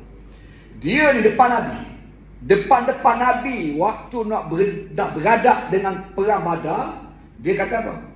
Dia kata, sekiranya engkau bentangkan kepada kami laut yang luas, lalu engkau wahai Muhammad mengharungi laut itu, nescaya kami juga akan mengharunginya bersama denganmu wahai Muhammad sallallahu alaihi wasallam. Ini ucapan Sa'ad bin Mu'adh. Tunjuk dia berani, dia bersedia, dia hebat. Dalam perjuangan nak pergi perang Badar, takdirlah Allah bentangkan laut yang luas. Tiba-tiba Nabi harung laut itu, kami akan turut mengharunginya bersama denganmu wahai Muhammad. Tak ada kata sudah laut depan. Kita U-turn. Patah balik. Mati kita ni mai tengah laut gini. Muhammad ni dia betul. Boleh kata begitu? Tak. Sahabat tak kata begitu. Tetapi ini pernah diucap oleh puak-puak Bani Israel kepada Nabi yang diutuskan oleh Allah. Sebab tu masa ucapan ni, masa Nabi panggil mesyuarat.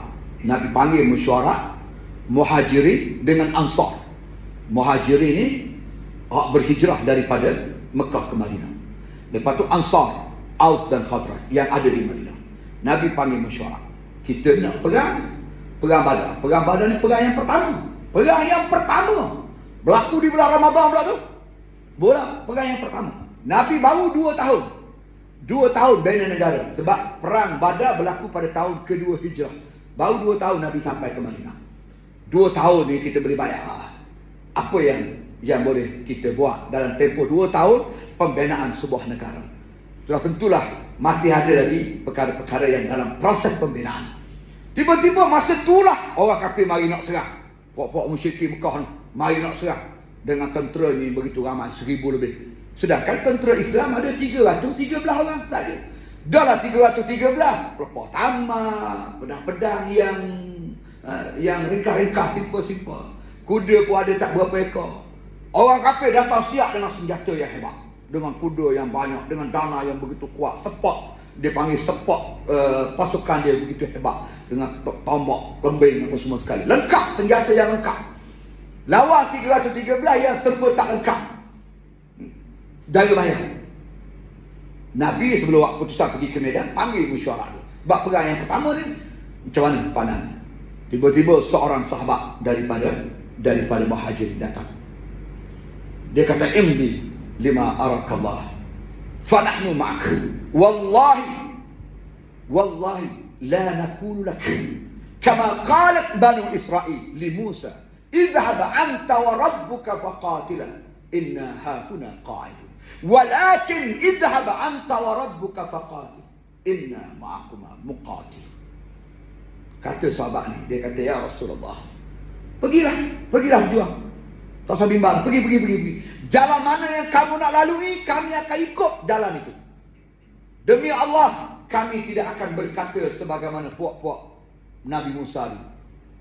Apabila diajak untuk berperang, lalu puak-puak Nabi Musa kata, pergilah kamu berperang bersama dengan Tuhanmu. Adapun kami nak tinggal di sini, nak duduk kat kampung ni. Kena pula musim panas, tumbuh-tumbuhan sedang menjadi, kebun-kebun sedang masak ranu. Masa ni lah dia nak panggil kita perang. Dia kata gini, mau nak perang, pergi dengan Tuhanmu, kami nak duduk sini. Wallahi, demi Allah, kami tidak akan berkata demikian. Tapi apa yang kami nak kata, idhhab anta wa rabbuka faqatila inna ma'akuma muqatilun. Kamu nak pergi berperang, pergilah berperang bersama dengan Tuhanmu, nescaya kami juga akan ikut sekali berperang. Hai ucapan sahabat Miqdad ibn Amr radhiyallahu anhu daripada Muhajirin. Nabi senyap, tak kata apa. Saya baca ta'liq, apa panggil ta'liq ni macam apa dipanggil, ulasan daripada para alim ulama yang menceritakan kisah ini. Dia kata Nabi senyap, Nabi diam, tak cepat menjawab. Sebab Nabi tak pelik.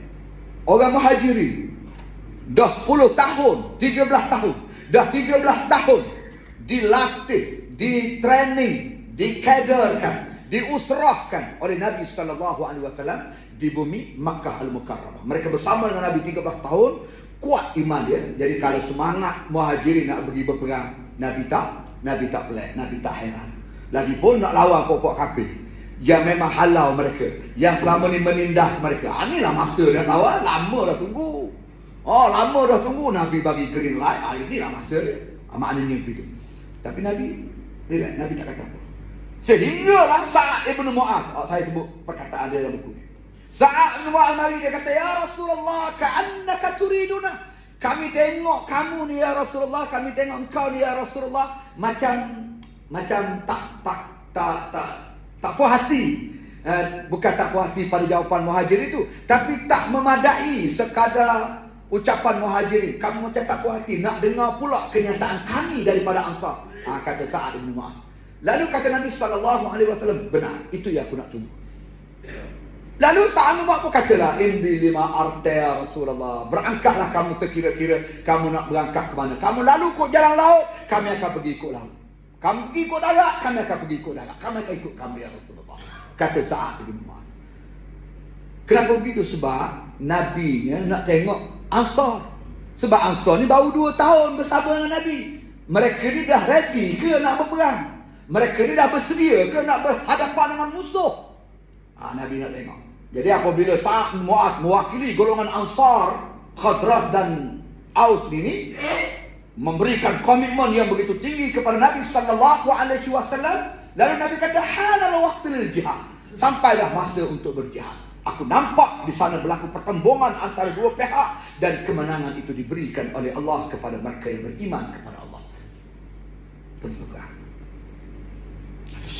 Semangat orang dulu-dulu. Kalau kita baca sejarah-sejarah begini, kita buka buku-buku, kita buka ayat Quran, kita buka hadis Nabi, tengok semangat-semangat pejuang orang dulu, kita akan menjadi satu pejuang yang senantiasa bertenaga dan bersemangat. Betul, saya faham. Ada masanya kadang-kadang kita mari down. Tak usah bohong lah. Tak kata orang lain lah, saya sendiri pun dia ada juga masa jauhnya lah nak pergi Kedah kot program. Dia buat kat Kedah program. Aduh jauh. Melaka tahan lagi duduk tengah saya tu, Pahang ujung tu. Nak pergi ke Kedah, ya Allah, nak drive berapa jam, nak sampai lintas Kuala Lumpur 4 jam. Kuala Lumpur naik ke Alor-Star nak kena ada 4 jam. Tu kalau tak jam. Kalau jam tambahlah 5-6 jam lagi. Aduh, dia mari. Dia mari. Tu baru bincang bak perjalanan. Belum bincang bak duit lagi. Minyak pergi balik, mapuh 300. Tu tak masuk tu lagi. Tu, sudah 400 kena ada dalam poket paling tidak. Tak masuk makan lagi. Dia mari mikir, pada tak kira. Biasa dah ada gitu. Yes. Itu hak jauh. Bandar Melaka dengan Yasin pun 14 kali fikir nak mari. Jangan bohong lah. Padahal Melaka negeri kecil Melaka ni. Saya boleh round satu hari sebab saya duduk Pahang luas. Mari Melaka dia kecil. Saya rasa Melaka ni kecil. Baru lintas Melaka, ada dah sepadan nak masuk Negeri Sembilan dah pula dah. Dah sampai ke Melaka, nak pergi ke belah KL pula. Cepat je dia punya sepadan dah kecil. Sebab Pahang ni dalam satu dun boleh jamak semayang. Dalam satu dun. Luah Pahang. Baik, nak sebutnya kita ni kadang-kadang rasa down tu mari. Sebab apa? Normal lah kita manusia. Baik, saya nak bagi tip pada pagi ni. Sebenarnya kita belajar di bawah tajuk dengan semangat dan roh kebenaran. Bagaimana tip untuk kita develop semangat kita, energi dalaman kita, supaya dibawa keluar dan akhirnya kita sanggup menghadapi dan meredam segala cabaran dan rintangan. Yang pertama sekali, tak lagi dah, kita kena senantiasa bermunajat kepada Allah Subhanahu wa taala, saban waktu, saban ketika, minta Allah beri kekuatan kepada kita. Munajat ni Nabi pun munajat, setara Nabi pun munajat. Nabi kata, Allahumma in tahlik hadhil isabah la tu'bad. Ya Allah, jika sekiranya hancurlah tentera-tentera ini, pasukan yang aku bentuk ini, nescaya tak ada dah orang nak sembahmu lepas pada ni. Ya Allah, ya Allah, berilah kemenangan kepada kami. Allah Ta'ala, Nabi minta dengan Allah kekuatan, minta kesabaran. Allahumma sabbit qulubana, tetapkan hati kami, wa aqdamana, dan tapak kaki kami. Minta dengan Allah, munajat, minta. Allahumma ansurna, berilah pertolongan kepada kami. Kena minta. Jangan tak minta. Sebab itu adalah satu gambaran kita berhubung dengan sumber kuasa. Sumber kuasa apa dia? Allah lah punca kuasa, Allah lah sumber kuasa. Tak ada yang lebih hebat daripada Allah. Dalam perjuangan kita pun, perlembagaan parti kita, dasar kita Islam, seruan kita apa? Allahu Akbar, Allah yang Maha Besar, tak ada orang lain. Okey, satu yang pertama. Yang kedua, zikir. Amalan zikir ni yang paling utama untuk mengembalikan kekuatan ialah banyakkan hauqalah. Tahu apa makna hauqalah? La haula wala quwwata illa billah. Amal la haula wala quwwata illa billah. Tidak ada kekuatan, tidak ada keupayaan kita melainkan semuanya daripada Allah. Semuanya dengan Allah. Amal tu dia akan beri satu energi, satu kekuatan dalam. Kita rasa penat sikit-sikit pun, entah tiba-tiba jadi kuat. Kita rasa letih sikit-sikit pun, entah tiba-tiba jadi segar. Kerana apa? Allah yang beri. Allah yang rasa lesu, rasa sakit, rasa penat, rasa letih, rasa jemu, rasa malas ni Allah yang uji kita. Allah uji kita. Jadi kalau kita tidak betulkan, kita tidak orang panggil berbuat sesuatu untuk memenangi ujian itu, kita akan terus tenggelam. Memang Allah akan uji kita. Walanabluwannakum hatta na'lamal mujahidina minkum was-sabirin. Allah sebut dalam surah Muhammad ayat 31. Allah Taala kata sengaja kami akan uji kamu sehingga maklum kepada kami siapa di kalangan kamu yang benar-benar berjuang dan siapa di kalangan kamu yang sabar dalam perjuangan. Allah tahu keadaan kamu yang sebenarnya, siapa yang betul, siapa yang bohong, siapa yang semangat, siapa yang ikhlas, semua Allah tahu. Tapi Allah nak uji. Begitu. Jadi kita kena banyak amalkan la haula wala quwwata illa billah. Nak tambah lagi boleh, la haula wala quwwata illa billahil aliyyil azim. Baik, itu yang kedua. Yang ketiga, baca Quran. Baca Quran sekurang-kurangnya, kalau ikut pengalaman saya ni, saya duk tengok pimpinan kita duk buat, pejuang-pejuang terdahulu duk selalu sebut buat paling tidak satu lembar, satu muka surat sehari. Starting kita nak start harian hidup kita lepas sembahyang subuh ke balik rumah tu ataupun di surau lagi, di masjid lagi, kita buka satu lembar Quran, kita baca satu muka surat, baca. Kejap je, tak sampai 3 minit pun satu muka surat. Nak cepat ke mana kita? Nak kata baca sambil berjalan, naik kereta balik, kita tak hafal Quran. Kalau hafal Quran baguslah sambil berjalan, jadi boleh baca. Jadi kita nak kena duduk buka Quran, nak baca sambil berjalan, tak lagu api. Baik, duduk baca dulu. Macam mana? Apa ayat sambung. Hari ni muka surat 1, esok surat 2, sampai khatam. Bila khatam balik semula. Sampai khatam balik semula. Itu kaedah orang awam lah, biasa satu muka surat. Kalau nak special lagi, 20 muka surat sehari. 20 muka surat sehari. Apa makna dia? Khatam satu juzuk. Satu juzuk sehari. Sebulan khatam Quran. Sebulan khatam Quran. Sebab satu juzuk 20 muka surat. Bagi satu hari tu nak 20 muka surat. Bagi 5. Lepas sembahyang baca. Kalau 20 bagi 5, 4 muka surat setiap solat fardu. Lepas subuh 4 muka surat, lepas zuhur 4 muka surat, lepas asar 4 muka surat, lepas maghrib 4 muka surat, lepas isyak 4 muka surat. Pun boleh juga. 4 kali 5 20 muka surat. Ataupun nak kumpul 20 muka surat nanti malam seperti boleh juga, tapi banyak fail lah. Kalau kumpul gitu penat dia rasa tidur awal. Itu satu cara lah. Okey, tak nak 20 panjang sangat, ambil 10. 2 bulan sekali khatam Quran. Setahun 6 kali khatam. Setahun 6 kali khatam Quran. Sebulan 2 bulan sekali khatam. Baca 10 muka surat. Taklah penat juga. Baca 5 muka surat. 5 surat tak nak. Baca 1 muka surat. 1 muka surat tak nak. Masuk di FPS lah.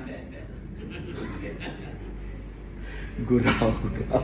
Dah melampau lah kita dengan Quran tu kot. Kita dengan Al-Quran. Al-Quran ni sumber kekuatan, sumber energi. Bacalah 1 muka surat sehari. Sehari. Tak nak kumpul lepas subuh, tak nak kumpul terus. Okey, baca 4 muka surat. 4 muka surat, 4 baris. Ataupun tengah hari tambah lagi 2 baris, petang tambah lagi 4 baris. Begitu. Boleh. Baca Quran 1 muka surat. Minimal dah tu. Minimal. Alah habis-habis malas sangat, bacalah 5-6 ayat. Takkan nak masuk happy. Bacalah 5-6 ayat. Satu hari. Jangan tak baca langsung. Jangan ada satu hari pun sebagai seorang pejuang Islam kita lalui dalam kehidupan kita ini tanpa kita membaca Al-Quran. Jangan. Tak layak kita menjadi seorang pejuang Islam tiba-tiba kita jauh dengan Al-Quran ini. Hak terlupa tak lah. Kita dah amal sama, dah baca selalu, tapi hari tu tak macam mana, bangun-bangun terlupa. Terlupa tu alamat qadar Allah lah. Ingat baca, dan pastikan senantiasa ingat. Set dalam handset kita tu Quran time. Pukul 8 dia bunyi, dia keluar Quran time, kita set. Kita boleh buat lah. Set time main bola boleh, main pingpong boleh, main badminton boleh. Takkan nak set time baca Quran, tak boleh. Pejuang Islam, so kena ada something yang berbeza lah. Kita tengok orang lain. Smartphone kot, semua ada pada kita ni smartphone. Dia boleh set time untuk apa. Jadual makan ubat, kena makan ubat. Jadual makan ubat pukul 8, pukul 4 dia keluar. Makan ubat. Ting dia keluar. Nak atas kita lah. Tak nak tu 1000 lah dalihnya. Okey, apa yang saya sebut tadi? Yang pertama, ingat balik. Apa dia? Munajat. Yang kedua, zikir, la haula wala quwata illa billah. Yang ketiga, baca Al-Quran. Okey, ini adalah aspek yang pertama, iaitu spiritual taktik. Makna teknik, spiritual teknik, maknanya kita mengamalkan teknik kerohanian, spiritual, untuk mendatangkan kekuatan. Baik, di sana ada 3 lagi yang berbentuk physical teknik. Physical. Yang pertama untuk physical ini ialah kita mesti mendapatkan nasihat ataupun kuduah, contoh-contoh. Dan untuk mendapatkan nasihat, kuduah, contoh-contoh ni, sama ada melalui pembacaan macam kita baca buku ni, ataupun kita belajar, kita mendengar tazkirah, peringatan daripada para guru kita, ataupun kita bertemu dengan orang alim, dengan pejuang-pejuang, kita minta dengan dia nasihat bagi pada kita. Jangan jumpa orang alim tu nak selfie. Kadang-kadang kita ni jumpa tu, selfie. Terlupa nak minta, tu guru bagi nasihat pada saya, tu guru. Itu lebih aula. Selfie pun boleh, bukan tak boleh selfie, tapi maknanya ni peluang kita bertemu dengan orang alim, bertemu dengan pejuang-pejuang, mintalah dia bagi nasihat pada kita. Bagi nasihat pada saya ni sepatah tu, saya ni perlukan semangat. Tu aku bercakap sepatah tu, kita pegang tu. Tu dipanggil nasihat, sentiasa menyegarkan. Kita cari unsur-unsur yang boleh menyegarkan diri kita. Tengok orang lain juang begitu semangat, takkan kita tak boleh? Gitu, dapat nasihat daripada dua. Yang pertama. Yang kedua, terlibat dengan jemaah, dengan aktiviti amal jemaah. Jangan duduk seorang. Jangan duduk seorang lebih daripada 3 hari. Kalau 3 hari tak keluar aktiviti jemaah tu, dia nak mula tu. Dia nak mula tumbuh akar. Ada tumbuh akar lama lagi besar akar dia. Dan tumbik dan keluar akar tunjang, pakai tak bergerak dah dia. Dia berakar tak? Dia berakar. Jangan sampai lebih daripada 3 hari. Sehari 2 hari bolehlah istirahat aku. Hari ketiga dia kena rasa bimbang. Pak Yasin tak ada program ke? Dah 3 hari dah ni. Telefon YDP. Halo YDP, 3 hari dah kot tak ada program ni. Gitu. Jom kita buat aktiviti usrah ke, sembahyang berjemaah sama-sama ke kat surau, buat tazkirah ke, buat mesyuarat ke, apa-apa je lah. Jangan sampai lama tak ada program. Jangan. Dia jadi lemau. Dia jadi macam tepu. Dia jadi macam, kita bimbang takut terbiasa dengan tak ada program. Apabila kita terbiasa dengan tak ada program, bila datang je program, dia sudah ni, ketat dia punya lutut dia, ketat dia punya ni, macam mula nak bergerak payah. Dia rasa macam nampak kan? Kita kalau kita aktif, kita rasa segar. Kalau kita tak aktif, kita terpenat. Saya tengok arwah Tok Guru Ni Aziz almarhum. Lepas dia berhenti jadi MD, saya pergi ziarah dia. Persoalan pertama saya masa saya ziarah dia, saya tanya dia, Ayah Zik, saya panggil Ayah Zik dia. Ayah Zik, bagaimana kesihatan Ayah Zik? Allah, dia kata, ni lepas tak jadi MD, gak mari sakit belakang, sakit lutut, sakit. Dia bilang 4-5 najis ni sakit. Sakit belakang, sakit lutut, sakit pada. Lepas tak jadi MD.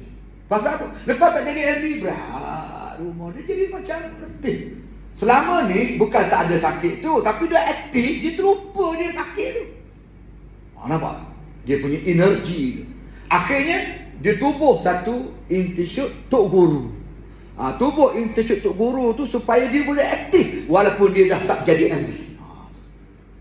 Masya Allah. Tok Guru Nik Aziz ni mesyuarat syura di Kuala Lumpur daripada Kota Baru pergi mesyuarat bawa beg air kencing. Dalam usia dia dah begitu. Kita kalau dah beg air kencing bawa, mesyuarat pengurusi ni biar betul dah tahu dah keadaan kita macam ni. Hantar lagi WhatsApp jemput kita datang. Dia tak tahu ke aku sakit. Kita berlebar marah kita pada pengurusi jemput kita. Pengurusi dah kita AJK, dia jemput lah ada. Peduli apa air kecil ke apa, itu soal kita. Dah kita AJK, kecuali kita letak jawatan, kecuali kita resign. Tu contoh. Tapi Tok Guru tak, dia sebagai musyi'ah masa tu, pengurusi syura buat di Kuala Lumpur, dia pergi bawa beg air kecil. Dia bawa beg. Tak ada nak bawa beg orang pakai, dia dibubur dalam plastik bag, dalam paper bag dia. Macam bawa beg hadiah begitu lah. Saya lalu kepada Tok Guru, biar saya bawa lah. Tak apa nak kena bawa ni. Tak apa, biar saya bawa lah. Dah air kecil ambon. Saya ingatkan hadiah apa kita bawa, saya minta tolong air kecil ambon. Pergi mesyuarat. Almarhum Tok Guru Harudin. Ni saya cerita ni contoh-contoh dekat kita nak ambil semangat. Kalau contoh sahabat-sahabat tu, sahabat Nabi memang lah, patutlah dia sahabat Nabi. Okey, saya ambil dekat-dekat ni. Almarhum Tok Guru Harudin pergi mesyuarat, bawa balang gas lagi dia. Tok Guru ni bawa beg air kecil, Tok Guru Harudin bawa balang gas. Tengah-tengah mesyuarat. Tak siap. Okey, mesyuarat pula. Okey, kita nak buat apa ni? Ni mana paper file tu. Bawa balang gas. Saya tengok 2, 3, 4 kali. Sebab kebetulan masa saya ahli majlis syura. Saya tengok dengan mata kepala saya sendiri. 2 Tok Guru. Saya sempat berada dalam majlis syura dalam 2 kepimpinan Tok Guru. Tok Guru Nik Aziz, Tok Guru Harudin. Dan sempat juga sebentar dengan Tok Guru Haji Hashim sekarang. Pun sama juga Tok Guru Haji Hashim. Hak hidup lagi ni. Hak hidup lagi ni. Musyi'ah kita hak hidup lagi ni. Dia ada sakit juga. Dengan usia begitu. Dengan macam Pakistan begitu lebih kurang. Pegang air ketak. Tapi hadir mesyuarat. Pergi mesyuarat. Muktamar takmis. Kita ni hak segar Allah Ta'ala bagi kekuatan. 1001 alasan kita reka dan kita cipta untuk kita tak hadir. Ni Tok Guru jadi Presiden PAS sekarang pun dalam usia yang sudah meningkat, diuji oleh Allah dengan pelbagai kesakitan. Tapi cuba tengok jadual dia. Cuba tengok jadual dia. Pagi kat sini, petang kat sini, malam kat sini. Doktor pun naik pening. Doktor kata berehat. Nak dialisis lagi, nak itu. Berehat tak? Jadual. Saya panggil dia mesyuarat, panggil rasmi program. Dia kata anak nak pergi sangat. Dia bagi tarik. Tapi pada hari program tu dia kata, saya beritahu dia Tok Guru, kalau dah Tok Guru baru sudah ambil rawatan, baru keluar IGM, berehat dulu. Mana boleh berehat, perjuangan tak ada istirahat. Saya memang nak pergi. Cuma keadaan tidak mengizinkan. Dia berasa macam, yalah penat lah baru sudah buat rawatan. Semangat pemimpin. Jadi kalau kita main slow down macam ni, jadi kena terlibat dengan jemaah. Jangan lama. Saya bagi 3 hari ya. 3 hari tu bimbang. Dia keluar akal, dia berakal. Kalau akal sikit-sikit tu boleh cabut pergi lagi. Tapi kalau masuk akal tunjang, sudah pakai tak cabut lah. Pakai duit situ lah. Mana kawan kita ni akhir-akhir ni hilang. Nak hilang pun dah berakal lah. Panggil tak mari dah. Biasa tak jumpa orang macam ni? Banyak. Lepas tu saya peringatkan perkara ni untuk diri saya lah, nombor 1 sekali yang bercakap ni.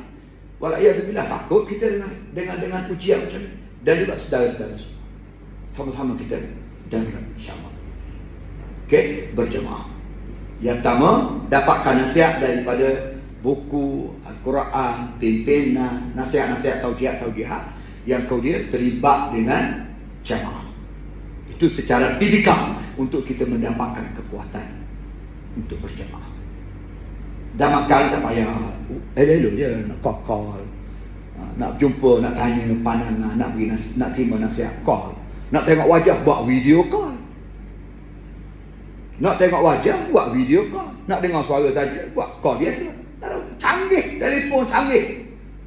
Ni telefon canggih, beli ratus-ratus, ribu-ribu, buat main game ni setiap hari. Cannot go.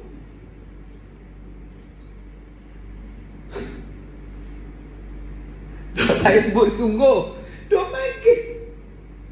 Bukan budak muda, 50-an dah umur pun main game smartphone. Aduh. Taklah salah main game tu, tapi maknanya aplikasi telefon kita tu biarlah banyak kepada perjuangan yang kita dukung. Orang yang berjuang tak ada masa dia nak main game. Saya pun tak faham macam mana dia ada masa untuk main game. Maknanya dia tak, banyak kosong lah masa dia. Banyak kosong. Kita orang berjuang ni kosong tak ada. Masa tak ada kosong. Kena fikir tentang perjuangan. Tak duduk diam. Menulis. Puas menulis, membaca. Puas membaca, buat aktiviti, buat usaha. Bincang, rancang. Macam mana dia boleh tak ada masa, dia boleh. Ada tak orang cakap, saya nak buat apa dari Jemaah ni? Sudah. Dia boleh tanya nak buat apa, dia tak ada kerja. Dia kata, saya tak ada kerja, nak buat apa Punyalah banyak kerja dalam Jemaah, dia boleh tanya nak buat apa. Maknanya dia tak ada minda perjuangan. Dia tak rancang, dia tak set masa dia untuk berjuang. Okey. Sejam setengah dah saya. Wallahualam, berarti saya kata lah. Kongsi tu saya buat 2 jam. Cukup sejam setengah. Aku qauli hadza wa astaghfirullahal azim li wa lakum wa lisairil muslimina wal muslimat innahu wal ghafurur rahim. Assalamualaikum warahmatullahi wabarakatuh. Kita sambung akan datang insya-Allah tanda muka surat 66. Saya baca banyak tempat, jadi ada masa tu tak teringat.